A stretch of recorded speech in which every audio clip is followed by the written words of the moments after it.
I grew up afraid. I remember hugging my bear while hearing angry, demeaning voices around me. The little girl next door was beaten. The neighbor above me was a prostitute. I feared I would amount to nothing. The world was not a safe place for girls.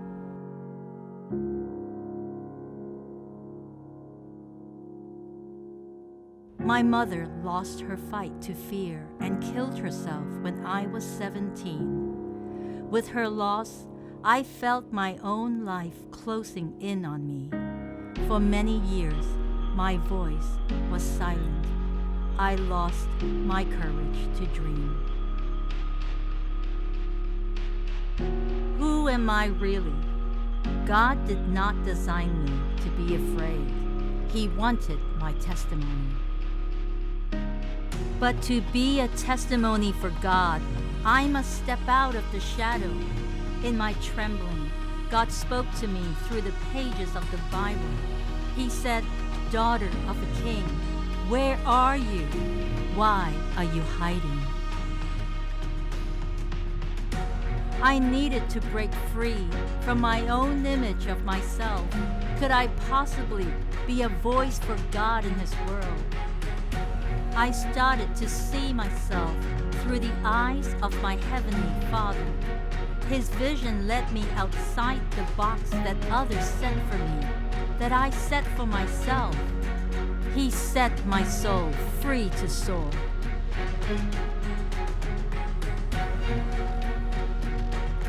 When God calls, the only question left is, dare I follow? And when I do, will I run with Him like the wind and change the world? Anita Carman surrendered her personal story of loss for God's greater story to release the potential of all His daughters in a mega spiritual women's movement. With the help of faithful believers, thousands step into the Inspire Women experience every year to catch a glimpse of the world God intended for His daughters. From the thousands, hundreds of pastors' wives, nonprofit and ministry leaders are encouraged every month to use their gifts and to keep serving. Not just talk, but love in action. Inspire Women has awarded over $2 million in scholarships for seminary and leadership training, investing in all ethnicities since 2001 in anticipation of the change in Houston's demographics. Today, Inspire Women's Conference mirrors the multi-ethnic faces of Houston. Going into its 16th year, the ministry is in a pivotal place to serve as the rallying voice for all God's daughters to change the world for Christ. Please welcome Anita Carman, founder and president of Inspire Women.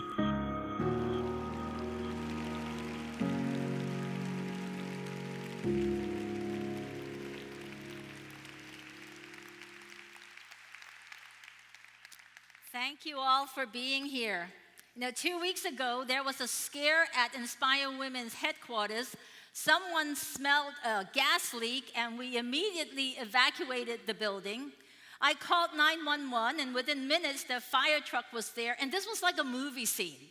You see the fire truck coming, you see all the sirens going, that red light flashing, and out of this fire truck came these big men. They were tall and muscular, and they walked right past me, okay? No commotion, no drama. We've got it. That was the look on their face. And they went in, and they found the gas leak, and they turned the gas off, and then they came out, and one of the firemen had this grin on his face. And he said to me, "Anita Carman, my mother loves you. Can I get a picture with you?" And I thought, the danger must be over if he has time for an Ussie, But God taught me something through that event. No matter what crisis you're in, You see, when people come and they are prepared, and they come on time, and they come with the strength to help you, it will avert a crisis. And I wonder today, how many of you are here with dreams that have burned to the ground because you weren't prepared? Or because there weren't people around you with the strength to help you? How many of you are here today because you need God to give you a new dream for your life? I recently finished writing a book. It's called Beyond My Mother's Dreams, Unraveling Her Story to Find My Own. I woke up at the age of 17 to find my mother had taken her own life, and I have to tell you that I was not prepared. It was nothing that I would imagine could possibly happen in my family. And after the tragedy, I did not have people around me to help me pick up the pieces, and I wandered around in the wilderness for many years. This is what I wrote in the book. Then I grew older and stronger. I found my spiritual compass, my purpose in life, and a mission grounded in God's love for His daughters. I began to read the Bible as love letters from God.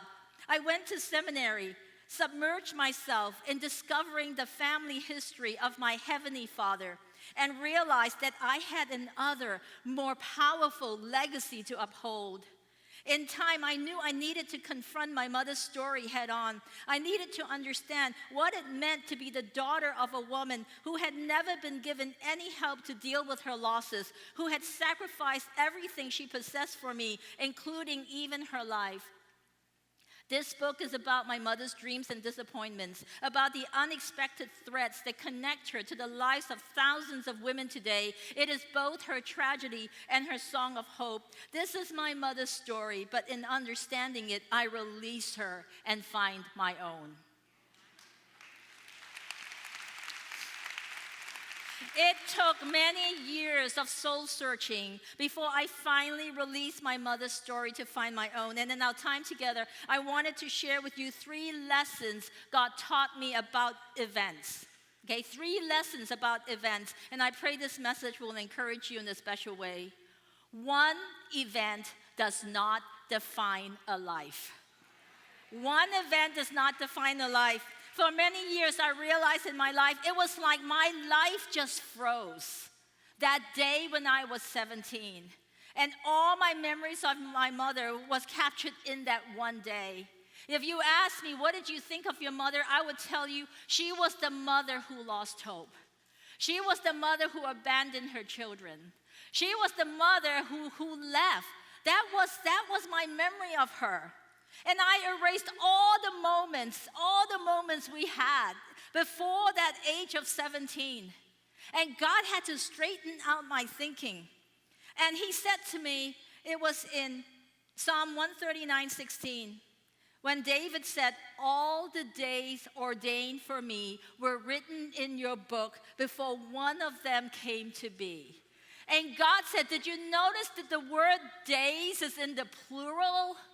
And what you did was you reduced her life to one event on one day. But God did not just trust you with a day. He trusted you with a lifespan.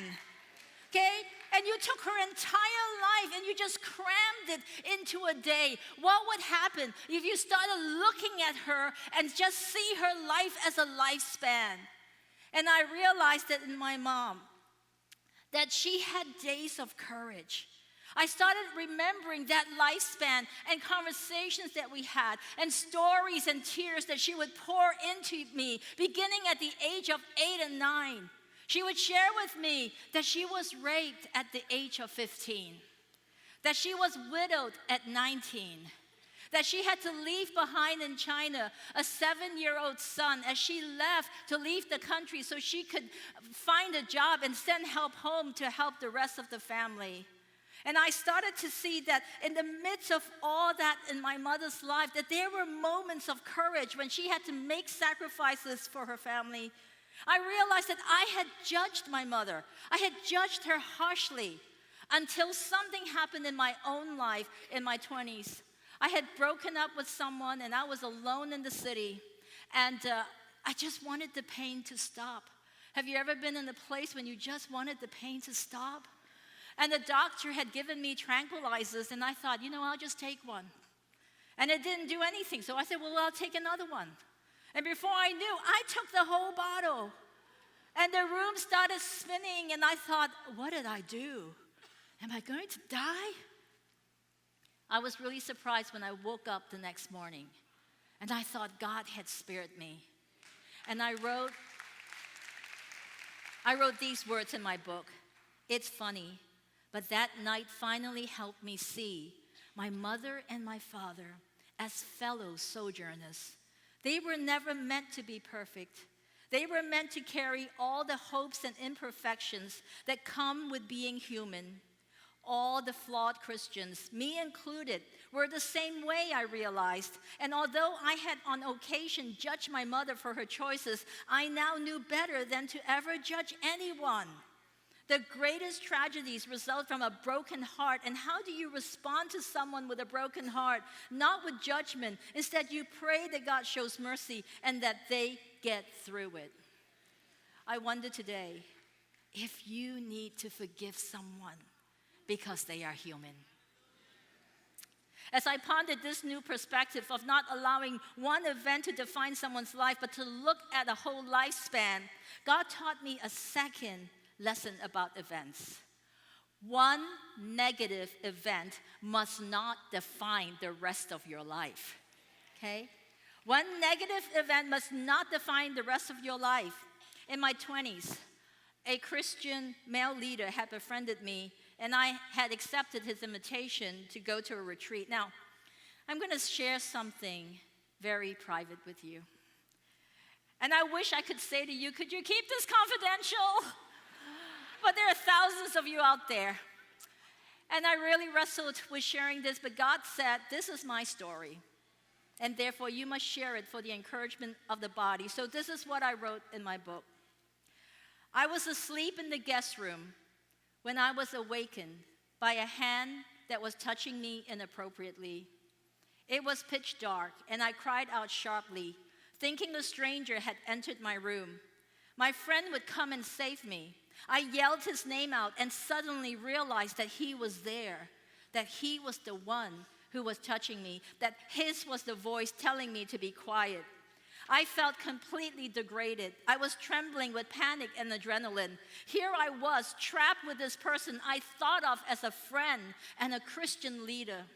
Suddenly, I sensed that I was in the presence of one of those fanatics who portrayed one face to the world while hiding a secret disdain for women. 1,000 thoughts blew through my brain in seconds, and I numbed them all.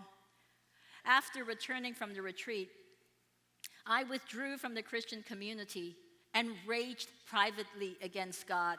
You feed innocent sheep to the wolves that you appoint to be leaders.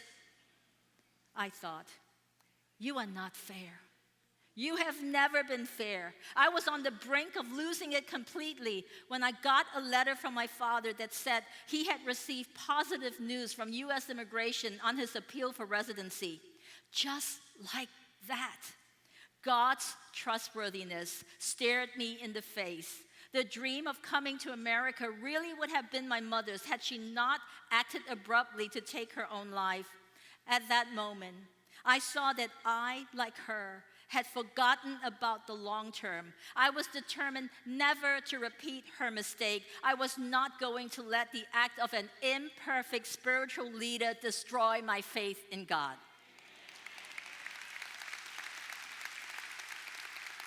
One event does not have the power to define the rest of your life. Perhaps the event that consumes you is something someone did to you. Perhaps it is a sin that you committed. Perhaps it is a mistake that you made that you keep beating yourself up over.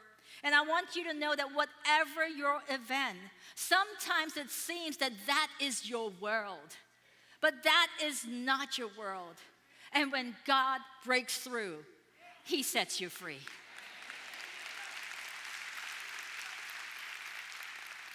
I have a tendency to recycle negative events. But that's not where God wants us to live. And I'm so grateful to God for bringing me 3 strong men in my life, my husband and my 2 sons, because they snapped me out of my negative thinking. My 2 boys are now in their 20s. I remember once telling my son, Robbie, he's my older son, and I said, Robbie, I feel bad. And he says, why? I said, I asked someone for a favor, and they said no. And he said, don't worry about it, Mom. Maybe one day they'll ask you for a favor and you can say yes. And I thought, what a novel idea. That made me feel better. One day I said to my youngest son, Thomas, I said, I feel depressed. And he says, why? I said, I've been thinking about my past. And he said, so stop thinking about it. My husband is really a very positive person. I remember telling him, honey, I'm worried. I think I'm getting a little cuckoo. His answer was, you've always been a little cuckoo. He said, that's one of your finer attributes. When I was feeling apprehensive over the book, it's so crazy. I was feeling apprehensive because of all the positive feedback from the book. And I said to my husband, it's very bad to be a star. And his answer was, it's very bad to be a scrub too. It made me think, he's right. One isn't better than the other. You just serve in your open doors. You know, we need people in our lives who have a different perspective, okay? We need people who have optimism. One negative event, when given too much prominence, can warp your reality. God taught me a 3rd lesson about events. The only event that has the power to define the rest of your life is the resurrection. Is that cool? The only event. He says what the devil will try to do is he will throw events at you to be that one event that will discourage you, to be that one event that will destroy your confidence, to be that one event. But God said the only event that has the power to define your life is the resurrection. And when you make any other event, the big event in your life, guess what? Your life gets too small, okay? Your life gets too small. I challenged Tatiana Fox, she's on our staff, to do a video on on her life, and you'll see it a little later in the program. And I said, I want you to capture what has driven your life. But you know, I was so proud of her because after I challenged her to do the video, I then challenged her to break free of her own story. So what you will see in the video is that she's wrapped it now in a bigger message. And the bigger message is not her pain. It is not her pain of a teacher telling her that her dreams were too big for a black girl in her neighborhood. That is not her story. Her story is going to be wrapped into a bigger story, and that message is, what lie are you believing? Okay? Is your life driven by God's truth, or is it driven by a lie? And the truth is, Jesus died on the cross for her, and she has the power of the resurrected Lord to live his dreams for her life.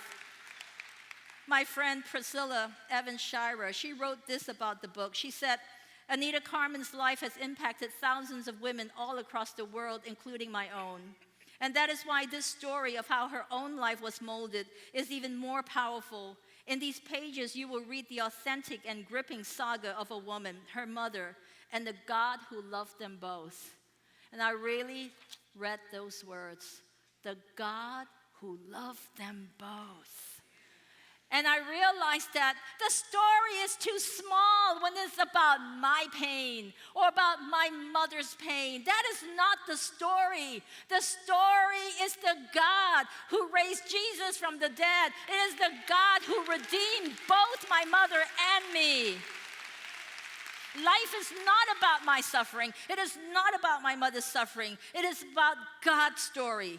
For the mother who was deceived by lies emerged a daughter compelled by the power of the risen Lord to start a ministry to now help women who still have the chance to make the right choices. The big event is the God who loved us both. If you suffered from abandonment, let me tell you, your story is not abandonment. Your story is the God who stayed when everyone else left, okay? He is the God who stayed on the cross to pay for all your sins. He is the God who would not leave until he was sure that he has secured that mission so that you would be with him in heaven. For all the people who have left, you serve a God who stayed. That is the story.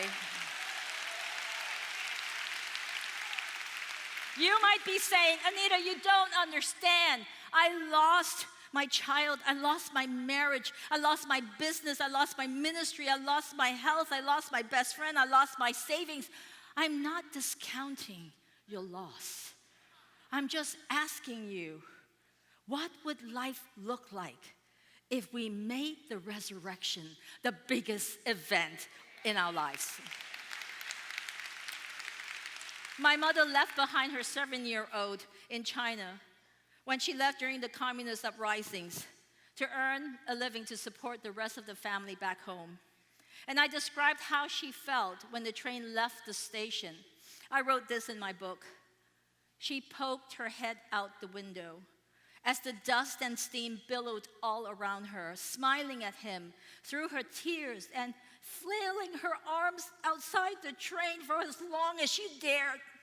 It was early morning, and her son stood sleepy and composed and tall for his age. Her last connection to happiness left behind on the train platform in Shanghai. She tried to convince herself that he was not a toddler anymore. Wasn't he a young man by now? But it was no use trying to fool herself. Really, she knew he was a 7-year-old who she had forced to grow up overnight. She stuck her hand in her suitcase and pulled out his baby blanket and hugged it close to her heart. I know my mother never stopped grieving her loss, and it contributed to her emotional distress. But what if she had made the resurrection the biggest event in her life? Her loss would have taken a back seat to God's loss when he let go of his one and only son to come to earth, to die on the cross for us, to declare victory in the resurrection. When we use our painful experiences to understand God's pain and to tell his story, it's like we make sense of our suffering. Because now our suffering is bigger than just our suffering. Our suffering is for us to understand God's pain and to tell his story. In telling God's story, we give purpose to our suffering. Life becomes less intense when the biggest event in your life is the resurrection.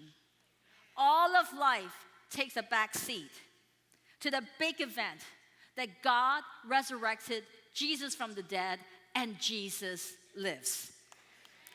And when I say Jesus lives, I don't mean for all those who are saved that one day you're going to get to see him in heaven. That's not what I'm saying. When I'm saying Jesus lives, I'm saying Jesus lives now. Okay? Jesus lives now. Does your life reflect that Jesus is alive? I had the pleasure of babysitting my son and daughter-in-law's new Labradoodle. Her name is Chibi. My husband and I realized that our life was very predictable till Chibi came for the weekend. And one night, she was just running around in circles and growling, okay? She threw her stuffed toy up in the air, she spat around the couch, and then she pounded on it. And my husband said, she has imaginary foes and she's winning. Then later that day, I took her out into the yard, and the little dog from the neighbor's yard started barking, and Chibi ran and hid behind my legs and refused to go to the bathroom. And I thought, she is a smart puppy because she knew that I had the strength to save her. And I wonder today, is there something in life that scares you? And have you figured out that Jesus is alive? And that you can hide behind him and he has the strength to save you. What does it mean to you that Jesus is alive? I remember being away from home for a while, and then when I came home, there were things I needed to check on. Do you realize that when you come home, that there are things that hired help will not even notice, okay? And so what I realized too when I came, there were people I wanted to check on that I was not satisfied for anyone else to check on them for me. It had to be me. I had to go into the office because there were things I had to check on. And the Lord used that, and he said, don't you see? When Jesus resurrected from the dead and he came back, that is God saying, there are things I'm going to check on. And I'm not sending a substitute. And I'm coming myself. And I'm going to be in your life for the rest of your life. And I am going to give you the gift of my presence. Years ago, I submitted an article to the Houston Chronicle. And it was published on Father's Day. And the article read, it was late. I went in to check on my two boys, ages 6 and 5. Both were sleeping soundly. As I turned to leave the room, my eyes caught the tail end of a sheet of paper my 6-year-old was clasping in his hands. I looked closer and knew it was the piece of paper on which he had written his dad's number. This is where I'll be, Robbie, his dad assured him before leaving on a business trip. Call me if you need me. The next morning on the way to school, I saw Robbie fingering that paper nervously. Why are you holding that number, Robbie? I asked him. It makes me feel better, he said. Why? I asked. He answered, because I know no matter what happens, if I can just get to my dad, everything will be all right. The resurrection is Jesus saying to us, I am here, I am back, I have taken care of the future, everything will be all right.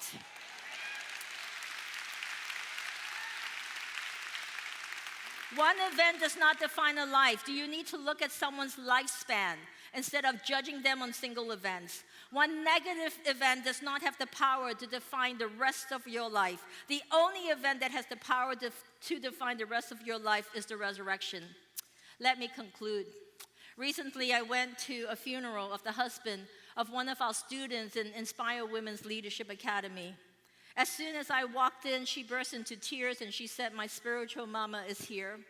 And she said, I want you to know that the materials I learned from Inspire Women's Leadership Academy is helping me get through this. And I told her we'll get through this together. Life is filled with unexpected events. If you would like to learn how to let God transform your emotions of loneliness, rejection, and fear, I invite you to enroll at Inspire Women's Leadership Academy and learn how to respond to life as the daughter of a king and not let emotions take you out. If God has called you to serve, I know that you will have times when you are disillusioned or discouraged. I invite you to Inspire Women's Inner Circles at our Spring Branch office or at our Kingwood Extension site. Those inner circles were designed to help those who are leading so that you will not quit on your mission. We also have inner circles for business leaders and women CEOs. If you would like a reminder of your identity as the king's daughter, I had the joy to design for you a personalized print where you can insert your name. You can find it at the Inspire Women's table, and it reads, I am the daughter of a king. Insert your name. Chosen by my Father to be fearless. I am unstoppable. I am coming through. Where my feet go, what my hands touch will change the world. At this conference, 50 of you are actually wearing the vest that I handmade. Thank God he sent volunteers to finish the rest.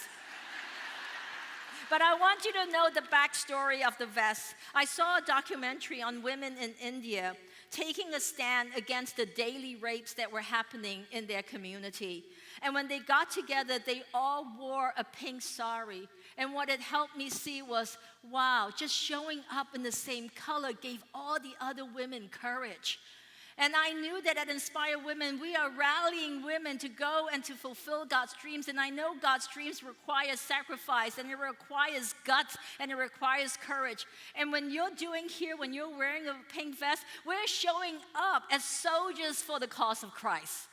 And you give courage to your sister as she goes out knowing that she's not alone in representing Christ. Unity expressed physically is empowering. It gives us a visual that we are not alone. I pray that before you leave, that you will take the vest and purchase that as a reminder of this unity, and that you will support your sisters by doing that and walk out into the parking lot and into the city in your pink vest.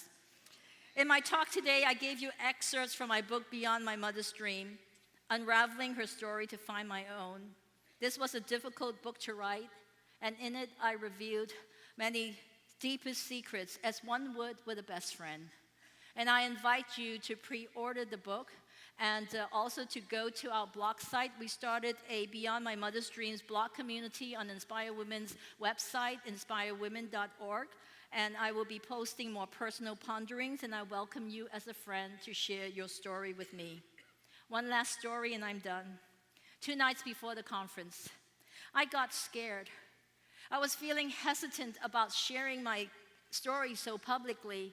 And the next morning, the doorbell rang, and my husband opened the door, and he said, "You got flowers." And I said, "From whom?" And I found out that the flowers came from my oldest son, Robbie. He is 29 and he's working in Japan. But he arranged for flowers to be delivered to the home with a note. And the note read, "Congratulations on Beyond My Mother's Dreams going to print.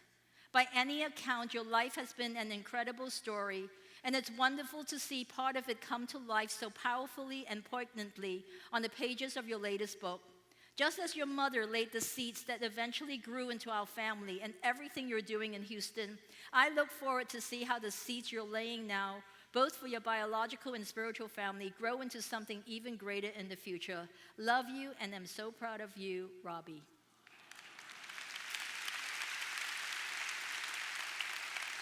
His note came at a time when I needed courage. It was like God sending me flowers through my son. His note, together with the physical presence of my husband and my youngest son, Thomas, and my new daughter-in-law, Daphne, who are sitting on the front row, reinforced to me that we serve a God with the power to rebuild new dreams and legacies out of ashes. In my bio in the book, I included a candid photo that was taken when I was not trying to pose. And I wrote Psalm 30, 11, 12 as my life verses, and they read, "You turn my wailing into dancing.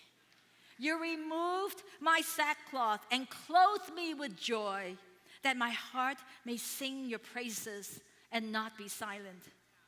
Daughters of the King, and my brothers in Christ who are here with us today, I pray that your heart will sing with God's praises, and that you will dream beyond your mother's dream, beyond your father's dream, even beyond your own dreams, to live God's dreams for your life, and that you will finish well. Thank you, and God bless you.